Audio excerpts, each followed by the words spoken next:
Hello everyone, कैसे हैं आप सब। उम्मीद करते हैं अच्छे होंगे। आज स्टार्ट करते हैं। हमने जो पिछला लेक्चर दिया था कि कैसे क्या क्या चीजें हुई, आज हमको पढ़ना है ये the making of Germany and Italy. ठीक है, तो सबसे पहले हम ये जानते हैं कि उस जब क्या होता है कि जो कंजर्वेटिव मिडिल क्लास के लोग होते हैं वो जर्मनी के लिए एक राजा के पास जाते हैं कि वो हमारे लिए कॉन्स्टिट्यूशन बना। ठीक है, लेकिन वो राजा अपनी मिलिट्री की सहायता से उनको सप्रेस कर देता, भगा देता। ठीक है, फिर उसके आगे की कहानी हम आज यहाँ पे डिस्कस करते हैं। ठीक है, तो चलते हैं थोड़ा सा आगे, चलिए। ठीक है, ये आगे। The among middle class Germans who in 1848 tried to unite different regions of the German Confederation into a nation state. जो मिडिल क्लास के लोग थे वो चाहते थे कि जो जर्मन रीजन है जहाँ पे जर्मन लैंग्वेज बोली जाती है उस रीजन को एक नेशन स्टेट का नाम दिया जाए। ठीक है, ये मिडिल क्लास वाले लोगों की इच्छा थी कि जो जर्मन रीजन है उस जर्मन रीजन को यूनाइट करके एक स्टेट का नाम देना चाहिए। ठीक है, state government by elected parliament. ठीक है, this liberals initiative to nation building was however repressed by the combined forces of the monarchy and the military। हमने बताया था ना कि क्या होता है कि जब ये लोग जाते हैं कहते हैं कि राजा के पास कि हमें एक अच्छा सा कॉन्स्टिट्यूशन बना करके दे दो, हम जर्मन जो रीजन है वहां पे उसको लागू करना चाहते हैं। तो कोई भी राजा ये नहीं चाहता है कि डेमोक्रेसी है, लोगों का राज, कभी भी ये राजा नहीं चाहता है। फिर उसके बाद वो अपनी आर्मी की अपनी मिलिट्री के थ्रू उनको सप्रेस कर देता है, भगा देता है। ठीक है, फिर supported by the large land owners called Junkers of Russia. फिर ये क्या करते हैं, फिर इनको सपोर्ट मिलता है किनका, जंकर्स, रशिया के जो लैंड लॉर्ड्स हैं जिनको कहा जाता था जंकर्स, उनकी हेल्प से क्या करते हैं आगे को देखते हैं। From service to the leadership of the movement of national unification. ये क्या करते हैं जो रशिया के लैंड लॉर्ड्स हैं ये अब जिम्मा ले लेते हैं कि हम इटली का यूनिफिकेशन करवाएंगे। ठीक है, अब देखते हैं।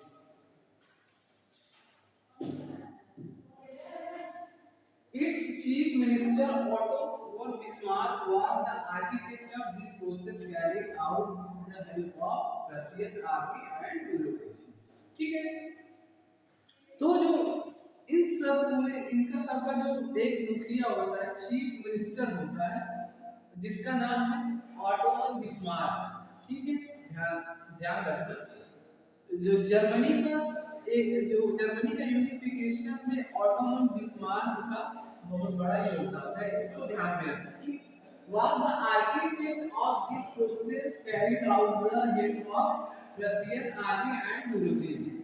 There three wars over 7 years, Austria, Denmark and France invaded the Russia victory and completed the process of unification। क्या होता है कि ऑटो von बिस्मार्क की जो मिलिट्री है और वो जंकर्स के हेल्प से क्या करते हैं, ये वो 7 साल में 3 बार अटैक करते हैं। किसके ऊपर, ऑस्ट्रिया के ऊपर, डेनमार्क के ऊपर और फ्रांस के।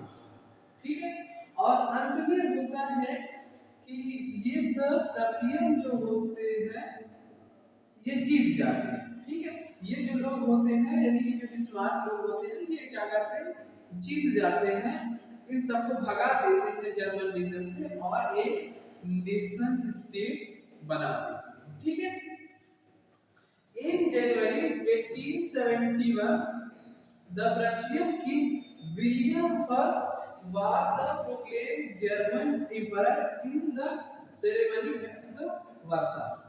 क्या होता है कि जब ये जर्मन, जैसे मान लीजिए, ठीक है, ये जर्मन का थोड़ा सा,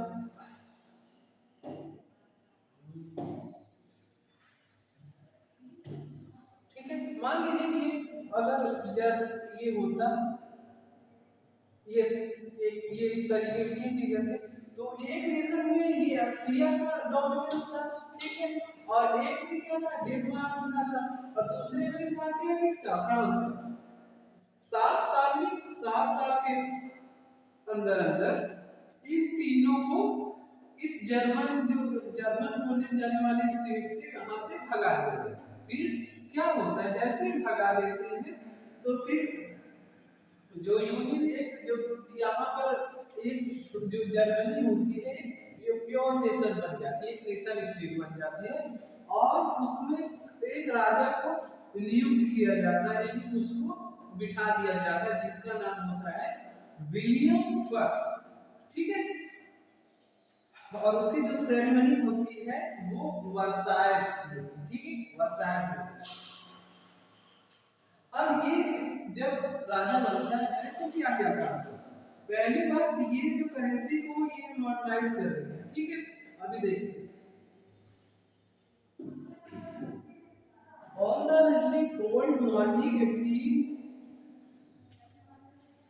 18 जनवरी 1871, ठीक है, and assembly of comprising the princes of the German state, representatives of the army, important Prussian minister including the chief of minister Otto von Bismarck, gathered in the unheated hall of mirrors in the palace of Versailles।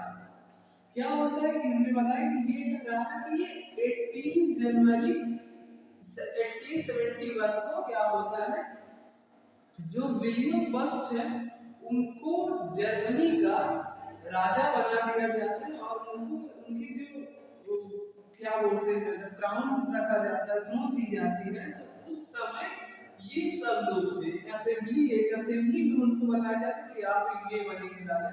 तो उनमें से कौन थे, अपने German state के representative थे, German state जहां जहां के थे वहां के रिप्रेजेंटेटिव थे, ठीक है, और ये ऑटो वन बिस्मार्क थे, कहां पे, पैलेस ऑफ वर्साइल्स, वर्साइल्स के जो पैलेस है वहां पे उनको बताया जाता है, सबको बताया जाता है कि अब जो जर्मनी के राजा यही लोग, ठीक है,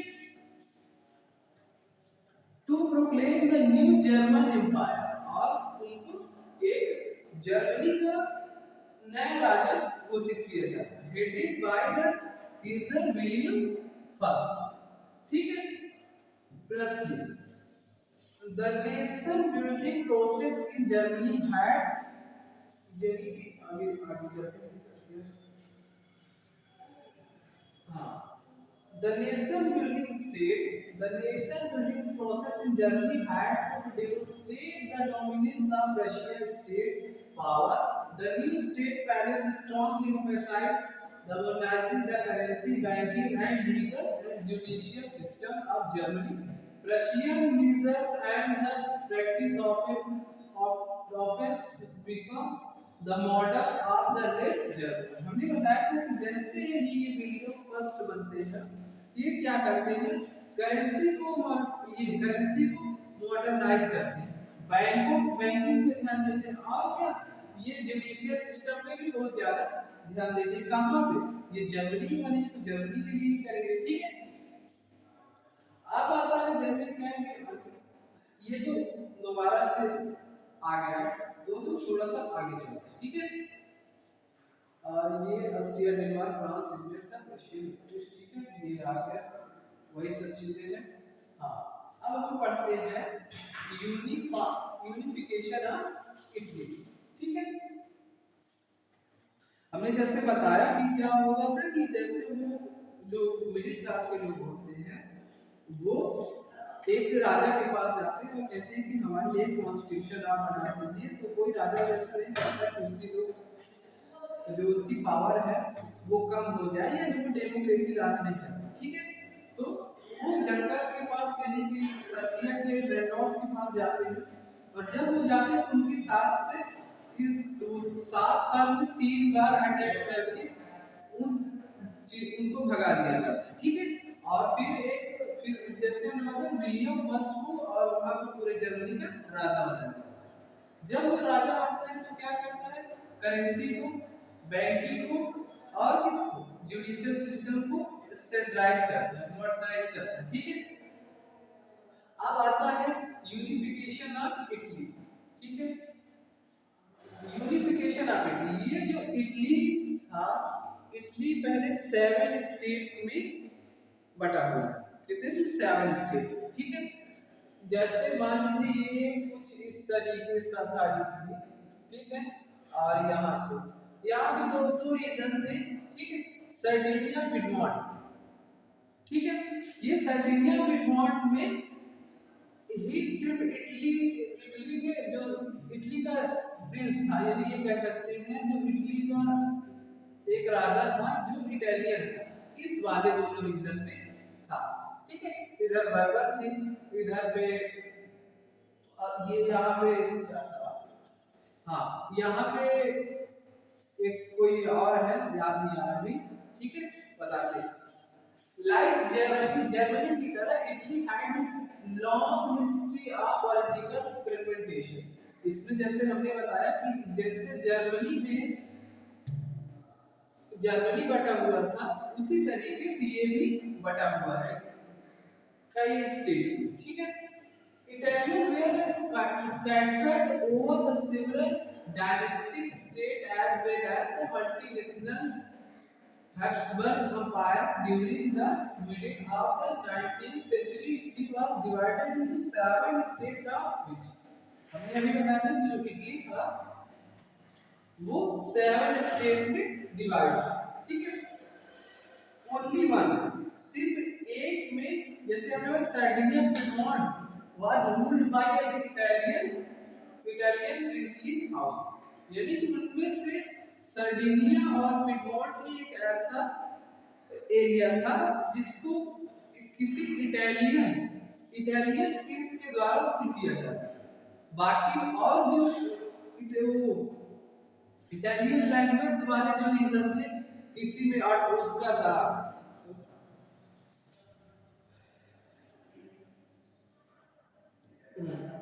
किसी में ऑस्ट्रियन हैब्सबर्ग था, और नॉर्थ में था क्या, नॉर्थ में ऑस्ट्रियन हैब्सबर्ग था, और सेंटर में रूल क्या क्या कौन कर रहा था, पॉप कर रहे थे, और साउथ रीजन में कहते बर्बन किंग्स, ठीक, आप स्पेन, ठीक है। ये कह रहे थे even the language had not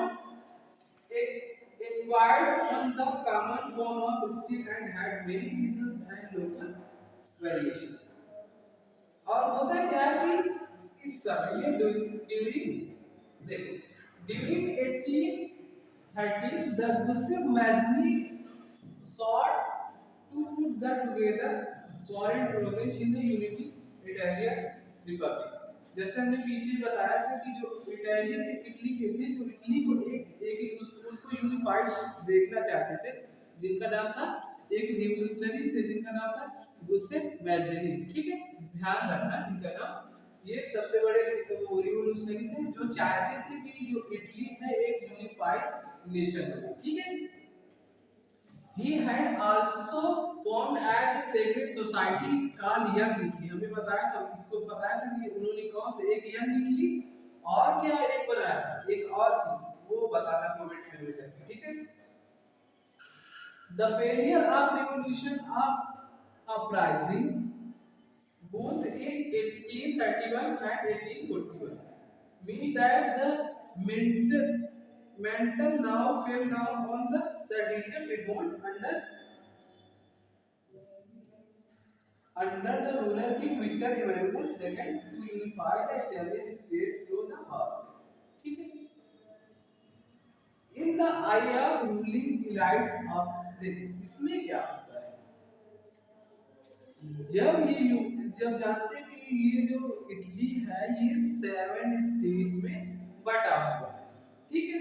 और सिर्फ दो ही एक रीजन थे, सर्डिनिया और पिडमोंट रीजन थे, जहां पे इटालियन लोगों के, तो एक इटालियन प्रिंस का ही एक वहां पे राजस्व, यानी कि वो चाहता था कि वहां वर्चस्व था। ठीक है, अब जो बाकी के लोग थे वो भी चाहते थे कि जो इटली है एक यूनिफाइड नेशन बन जाए। ठीक है, अब यहाँ देखते हैं कि chief minister Cavour count Cavour who led the movement to the unify the region, जो ये कैंट कैवोर, इनका नाम ध्यान रखना। ठीक है, half Italy was the neither revolutionary or nor democratic।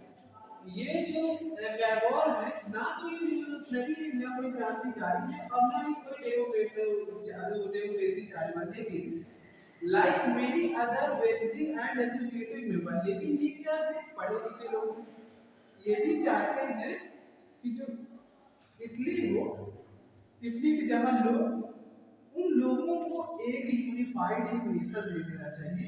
ठीक है, Italian elite he spoke French much better than did Italian। ठीक है, तो बहुत से ऐसे लोग इसमें आए जो पढ़े लिखे लोग थे, जैसे कैवोर की तरह, कि वो चाहते थे कि जो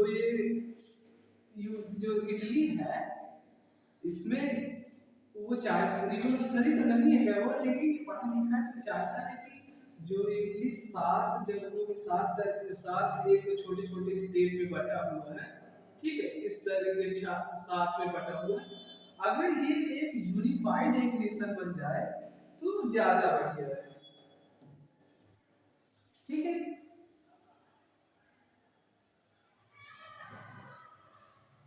अच्छा, और क्या है, alliance with the France engineered by Cavour, Sardinia did not succeed in defeating the Austria forces। और क्या करता है कि ये जो कैवोर होता है, जो ऑस्ट्रियन की फोर्सेस उनको डिफीट कर देता है और उस वाले रीजन से उनको आजाद कर देता है। ठीक है, as large number of armed volunteers under the leader of Giuseppe Mazzini, Giuseppe Garibaldi।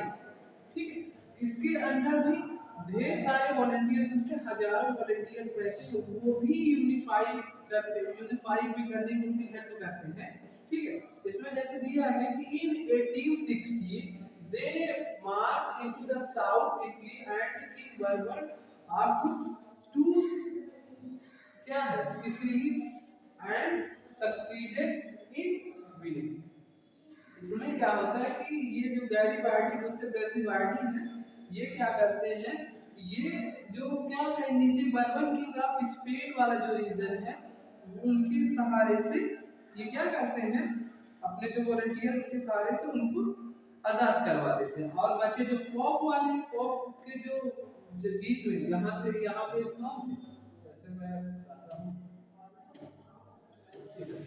जैसे ये सर्डिनिया पिडमोंट था, इधर का कुछ और था, ये नीचे साइड थे, कौन थे, यहाँ पे थे बर्बन किंग ऑफ स्पेन का एरिया का, और यहाँ पे किसे गैरीबाल्डी ने क्या किया था, यहाँ पे वो यहाँ से इनको भगा दिया और इधर से उधर कैवोर ने भगा दिया। तो बच्चे ये पॉप वाले जो लोग हैं, पॉप वाले, ये डर के मारे ही छोड़ के चले गए और इस तरीके से पूरा एक इटली नेशन स्टेट बना।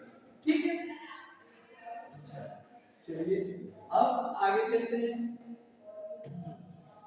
ठीक है, the support of local peasant and other drive to of Spanish ruler, the Victor Emmanuel II was the proclaimed as the king of unified Italy। और जब एक इटली एक यूनिफाइड नेशन बन जाता है तो वहां पे विक्टर एमेनुअल II को वहां का एक राजा घोषित कर देते, proclaimed as the king of united Italy. ठीक है, जैसे यूनाइटेड इटली होता है तो क्या होता है कि वहां के उस जगह पे विक्टर एमेनुअल को एक राजा घोषित कर दिया। ठीक है, however much of the Italian population among whose rates of illiteracy were very high remains blissfully aware of liberal nationalist ideology.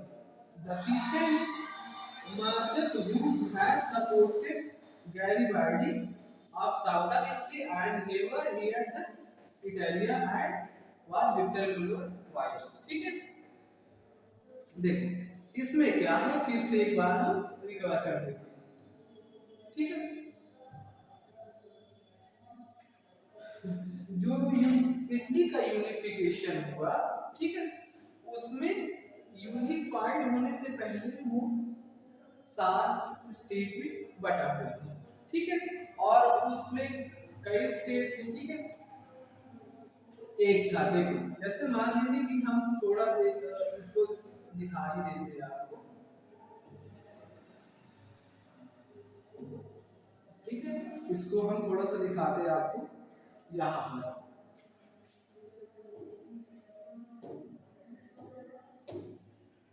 ठीक है, हमने बताया क्या, यूनिफिकेशन ना, यूनिफिकेशन यूनिफिकेशन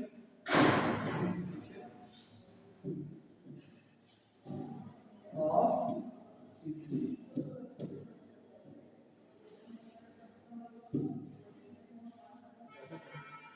है, रुक जाओ दिखाते थोड़ा सा।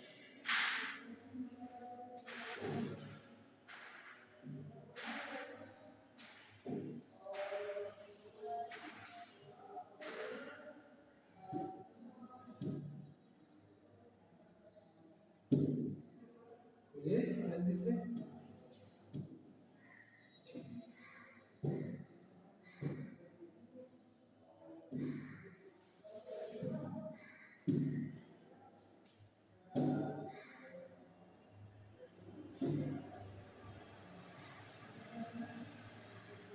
देखिए अब इसमें से हम आपको दिखाते हैं कि क्या क्या रीजन, क्या कैसे कैसे। ठीक है,